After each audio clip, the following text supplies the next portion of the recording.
YouTube? It's your girl Janice Michelle, and I'm back at it again with another video. This video is going to be slightly different, very different actually.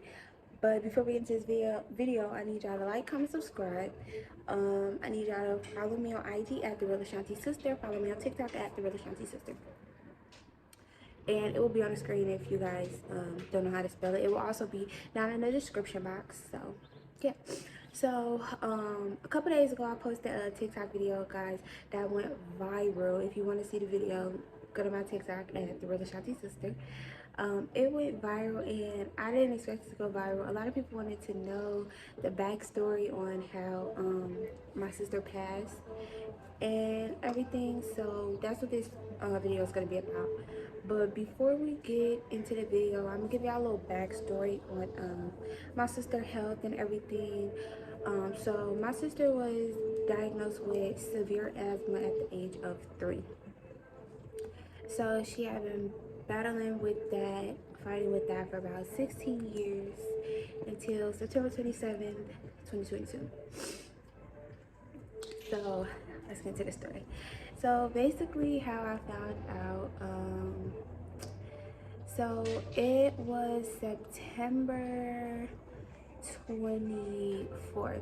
September 24th at 2 in the morning, my mom received a text message from one of her friends because my sister was not at home. She was at her friend's house on the south side of Chicago. If you're from Chicago, then you know where that's at. So she was at her friend's house on the south side of Chicago. So at about 2 in the morning, my mom received a text message from the friends. Hold on. All of that, what you call it. So at about, put this right here. Okay. So at about 2 in the morning, my mom received a text message from one of the friends. They had text from Ashanti's phone. They had texted her, and they basically was telling her everything that was going on.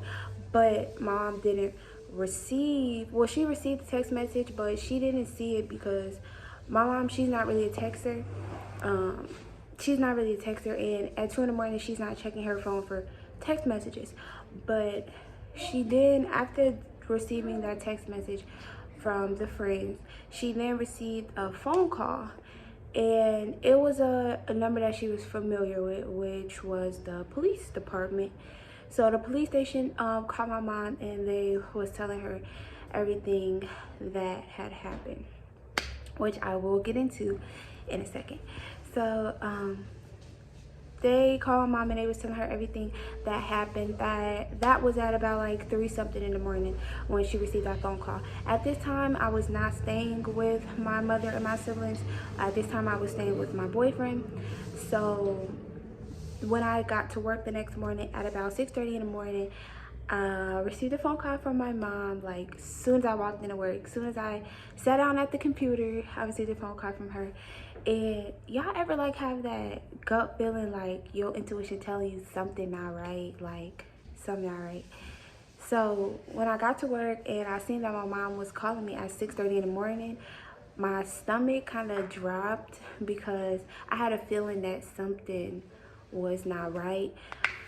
Because a week before this occurred, me and my mom was on the phone talking. I was telling her how like I was scared for my sister being out there because I didn't want to receive a phone call, you know, that something had happened to her. So a week later, here I am at work at 6:30 in the morning, and my mother is calling me.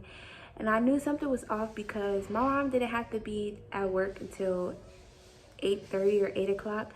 So for her to be up at 6:30 is strange. So I got to work and I sat down at the computer, and my phone rang, and it was from my mom, and my stomach just was in knots. I was like, something not right. So I answered the phone. It was a FaceTime call. She FaceTimed me, so when I answered it, I seen that she had been crying.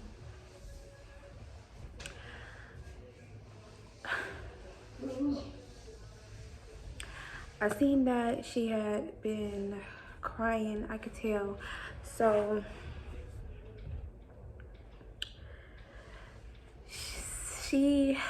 started telling me what was going on. She told me that my sister was in the hospital, that she had a severe asthma attack. She passed out and she went into cardiac arrest. So at that point, it's 6:30 in the morning. I just got to work. It's 6:30 in the morning. I just got to work, and now I have to tell my manager everything that's going on. So I ended up leaving work later that day about, I'll say 12 or no, I ended up leaving work probably about like 9:30 or 10, so I could go up to the hospital because my mom, her and her friend was going up there, so I was waiting on them to come and get me. So later that day, we ended up going up to the hospital, and the doctors basically was telling us everything that happened, that she had a severe asthma attack, that she passed out. The ambulance didn't get there in time before she could go into cardiac arrest. So by the time they got there, she had already lost a lot of oxygen to her brain. So yeah, so we get to the hospital, and I see my little sister laying in this hospital bed, and I was very like broken because like my sister had been hospitalized before, but this time was different because this time I could tell like she was gone, because she wasn't able to function at all. Like she was just brain dead. So all I could do is cry. Like that's literally all I could do. Pray and cry. So this is day one. My sister had been in the hospital for 3 days before they decided to put a plug on her. So this is day one. So day one, we're all, my family's at the hospital. We're all trying to figure out what actually happened, because again, she was not at home with us. She was with her friends, and her friends were not good influences on her, given that they knew her health. They were not good influences on her. So we was all trying to figure out what happened, because she was just fine. She had just texted me that morning. She was fine.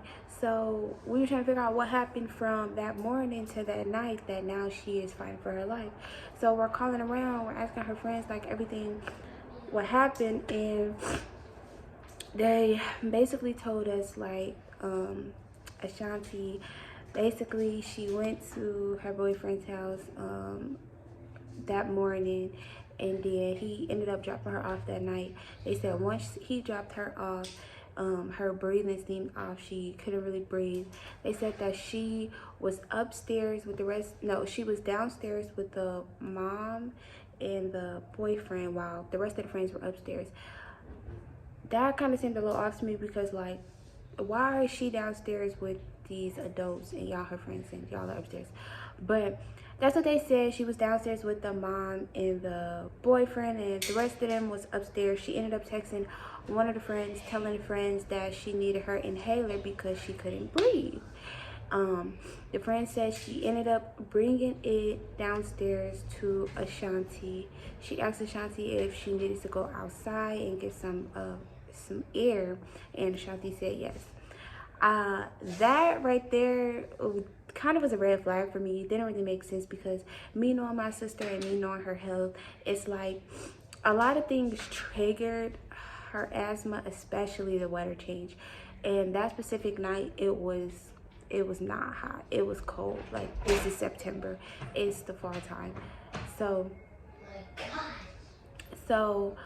her saying that she wants to go outside just didn't make sense to me.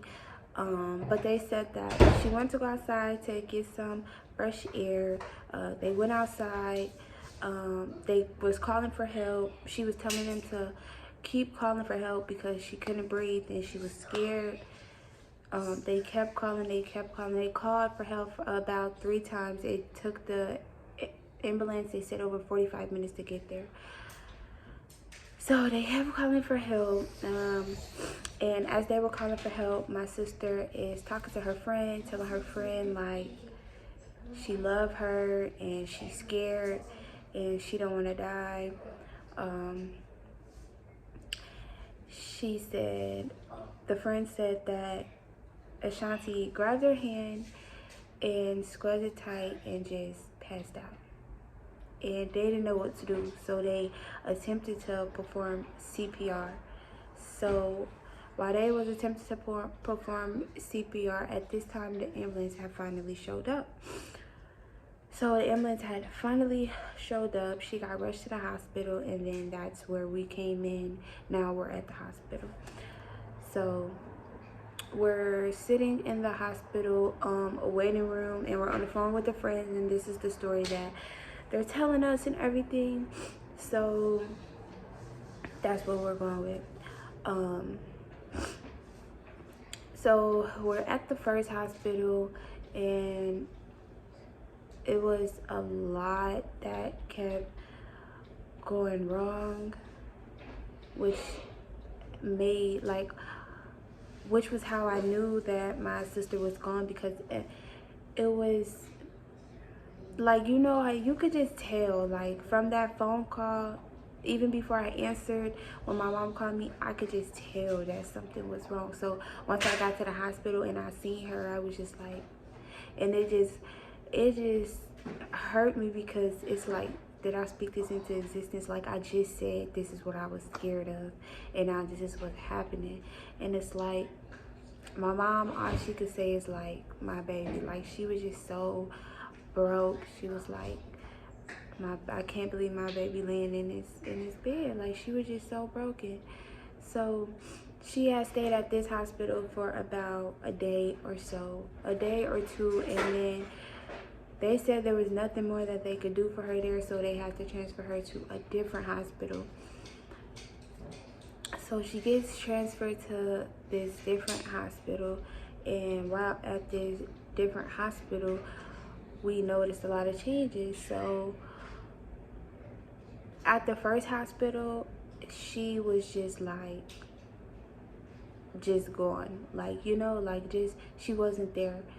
At the second hospital, once we got there to visit her, we noticed like her eyes were swollen now, her face was swollen. Like, at the first hospital, none of that had occurred, like, but once she got transferred to the second hospital, we noticed like her eyes was swollen, her face was swollen, and we're asking them like, why is she so swollen, like, what's going on?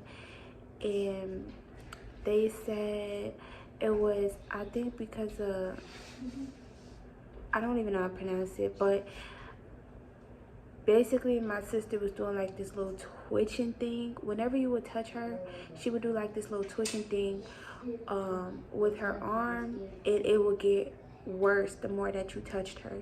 So whatever that was the reason why her face and eyes were so swollen.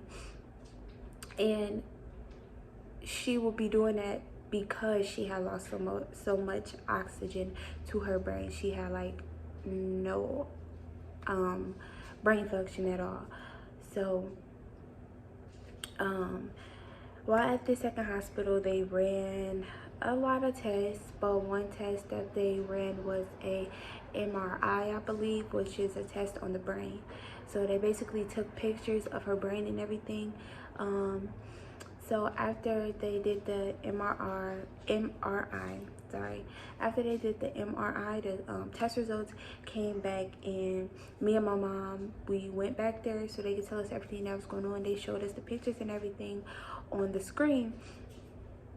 So as she's explaining what these pictures mean, because we just see darkness, we don't know what these pictures mean, but we just see a whole lot of darkness. So she's explaining that all of these dark spots in her brain is basically her being brain dead, and it was like her whole brain.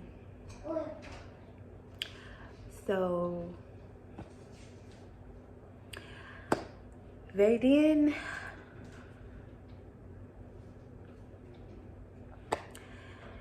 she then goes on to explain what that means.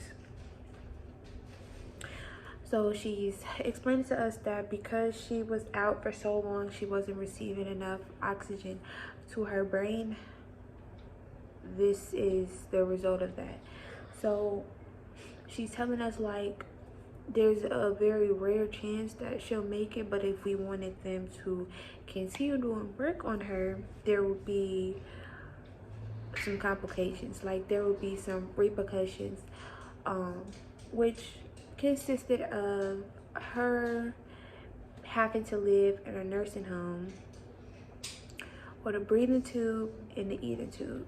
She basically would be like, so when they told us that, me and my mom just like broke down crying, because it's like she's 19, like we know this is not what she's gonna want. She is not gonna want a breathing tube down her throat and a eating tube, and we don't want her son to constantly have to see her like this. But my mom was just not going for it. She was like, no, keep working on her, like we don't care. And I'm telling her like that ain't fair, like she not gonna want that. Like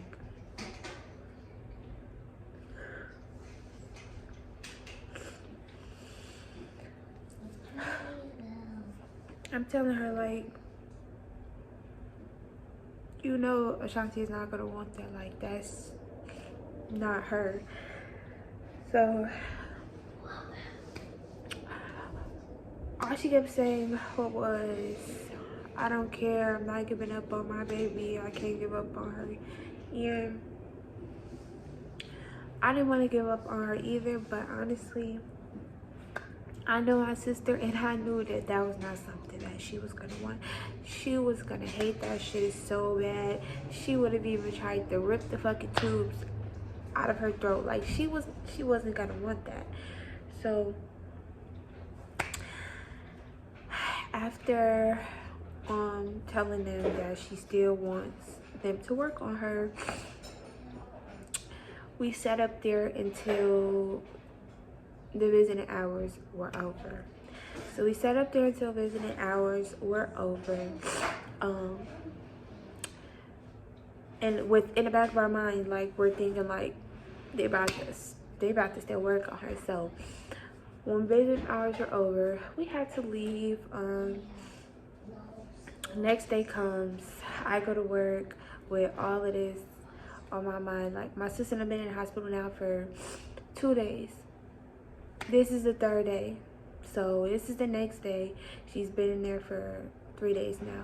I'm at work, my mom goes to work. Like we try to just pray and pray and pray that she pulled through. Like we just praying like she gotta pull it through. Like you got this 2-year-old son at home waiting for you, and he don't got a dad because his dad was killed a year before this. So that's all I kept telling her when I was there. That's all I kept telling her was like, you gotta come home, like you gotta pull it through, like your son is at home waiting for you. Like she couldn't respond, but I knew she could hear me. So oh, and I forgot to mention, this 2nd day at the hospital that she got transferred to, I got there before my mom. So while I'm in the room talking to her, I see her trying to open her eyes, y'all. Like she really was trying to fight, but it was only so much that she could do. But now it's the 3rd day and we're at work. I'm at work, my mom is at work. I go on lunch break, and right after I get off a break, my mom calls me and she tells me that they say it's not looking too good for her.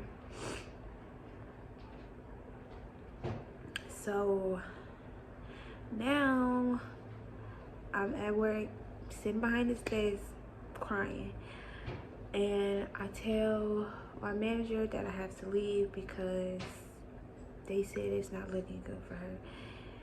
So we get to the hospital. My mom and my grandma comes to pick me up from work. We drive all the way out south back to this hospital. We get to the hospital, and while we're on the expressway on our way to the hospital, Mom gets a phone call, and they basically tell her like she gone. They basically tell her like she's gone. It's not anything more that they could do for her because her brain function is just, it's not there anymore. So there's nothing more that they could do for her. Me and my older sister and my mom, we just cried. Like, we just break down and cry because honestly, I know my sister was tired.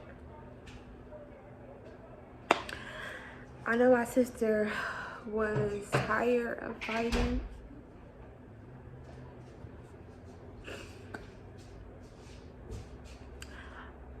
But I really like hope that God was gonna give her another chance.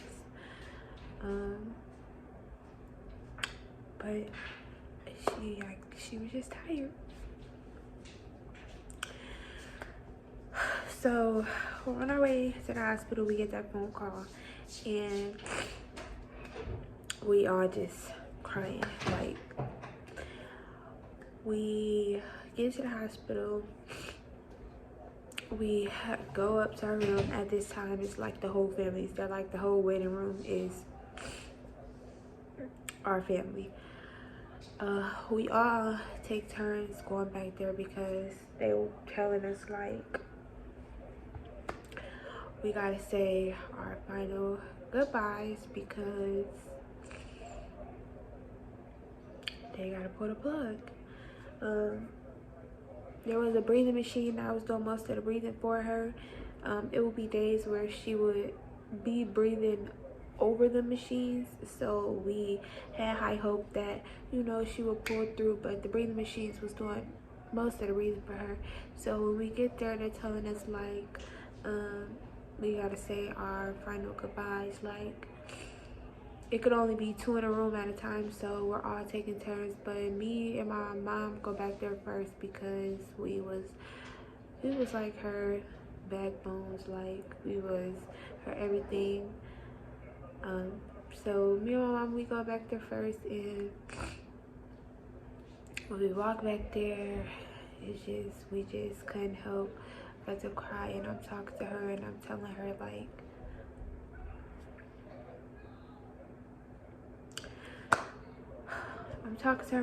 her like, you were supposed to fight. Like,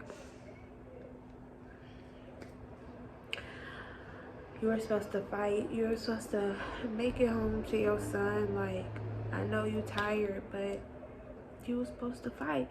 You're a fighter. Like, that's what you do. Like, my sister, when I say she was a fighter, like, she was a fighter. Like, she was out here in these streets whooping hoes. And I'm telling her, like, girl, this what you do. All your life you had to fight. Like, you was supposed to fight, girl. This what you gotta do. You gotta fight.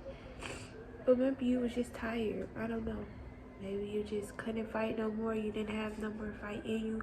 Maybe you just hated what this was doing to your life. Maybe you just didn't want to go through it no more. And I get that. I understand how it feels to be tired.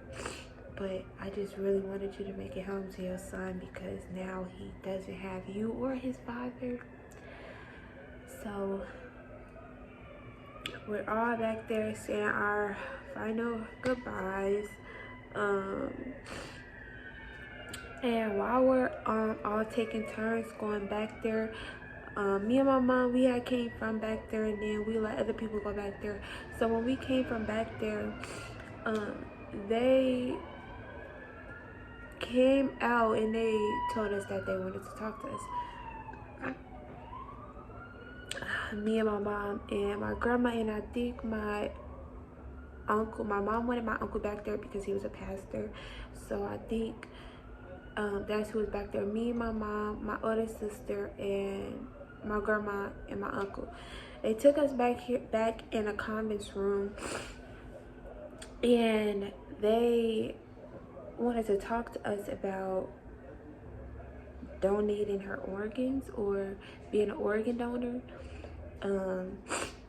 that kind of made me mad. Like, I don't know, I got a little hostile because it's like we didn't even pull the plug yet. Like, we're not donating her organs. Like, don't get me wrong, like, yeah, it would mean a lot to save another life, but no, I want my sister to leave this world with everything she came in this world with, and that means her organs too. Like, so no.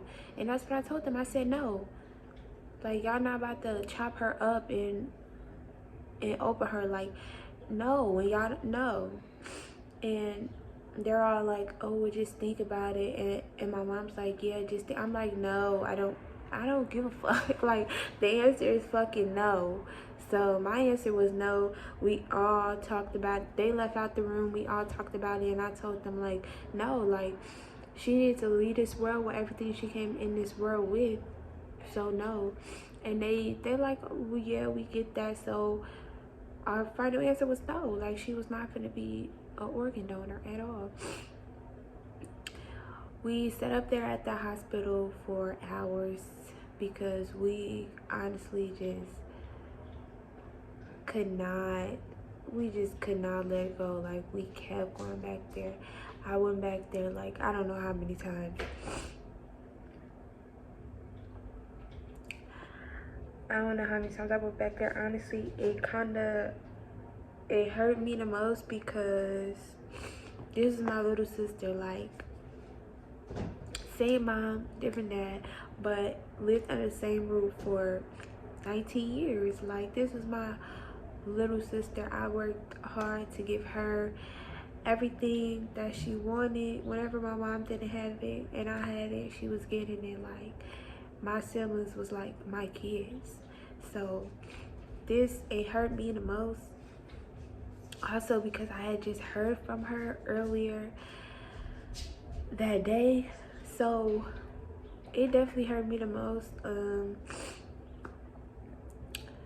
I got to a point where I would just like zone out and space out. Like, somebody would be talking to me, but I'm just zoned out. Like, I'm not hearing you. I can't hear you. I don't want to hear you. Like, my little sister is gone.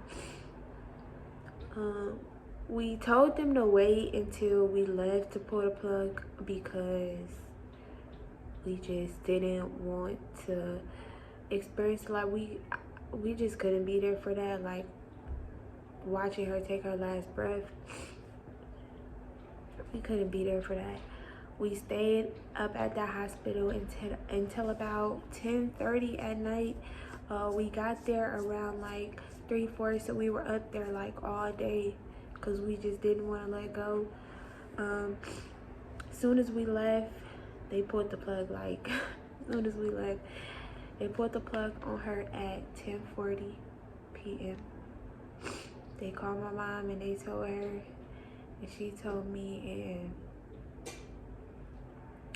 at that point, I just cried because now I know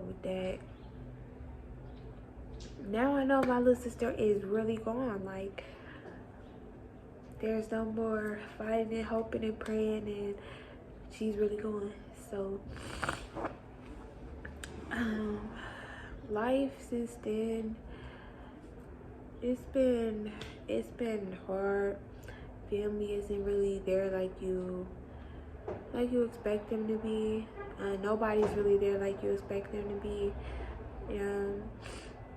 It's like when you're going through something, you realize who the real ones are, and you realize that you probably the realest person out here, because whenever somebody going through something, it's like you always there for them. You breaking your back to be there for them. Like, you making sure they good, but when it's your turn, it's like the whole world is against you. It's like you in your own bubble. You got nobody but yourself. And that's honestly how I've been feeling since my sister passed. Like, nobody genuinely been there for me. I could say one person genuinely been there for me, and he knows who he is. But other than that, like, I can't name nobody that genuinely has been there for me. I can't even name family that genuinely have been there for me. or been there for my mom. Like, it's just been really me and my mom being there for each other, me and my mom and my siblings being there for each other. And that's just how it is. Like, I've been finding ways to cope with it. I started therapy, but it really is gonna take like some time. It's a process. Like, today makes 6 months since she has been gone. Like, it's been 6 months already, but it literally still feels like yesterday. And honestly, getting on here was not easy. As y'all can see, shed a few tears. Getting on here was not easy, but you guys been supporting me on TikTok, blowing her video up, showing so much love. So it was only right to tell her story and everything that she had to, you know, go through. So I did this for y'all. Yeah. So thank you guys for watching. Thank you guys for tuning in. Thank you guys for showing so much love, for sending y'all condolences. I know I've seen a lot of comments like, oh, was it cancer? Like, no, it wasn't cancer. She didn't get killed. It was health. It was her health. It was her health that took over her life and just gave in one day. Like, so honestly, I really feel like my sister is at peace now, because she had a lot of battles, like a lot of hospital visits, so many hospital visits. Like, even before she had passed, my sister had been hospitalized like 5 years ago, where being in the hospital, her heart stopped twice. But she fought and she pulled through. Like, it wasn't her time. She wasn't ready to go then. But when I think about it now, it's like she fought so hard. Like 5 years ago, she fought so hard to stay, and maybe she just didn't have any more fight in her. Maybe she was just tired. So that's how I look at it. I look at it as like she just was tired of fighting, couldn't fight no more. She's at peace now. She doesn't have to battle with this anymore. So I have her son. Yes, he's in the room sleeping. I wish he was woke so I could show y'all him, but I have her son. I got her son for life. That's my baby. I love him so much. And I'm gonna make you proud, girl. I'm gonna make you proud. Your son gonna make you proud, and we're gonna keep your name alive. So thank y'all for watching. Make sure you guys like, comment, subscribe. Follow me on IG again at The Real Ashanti Sister, TikTok again at The Real Ashanti Sister.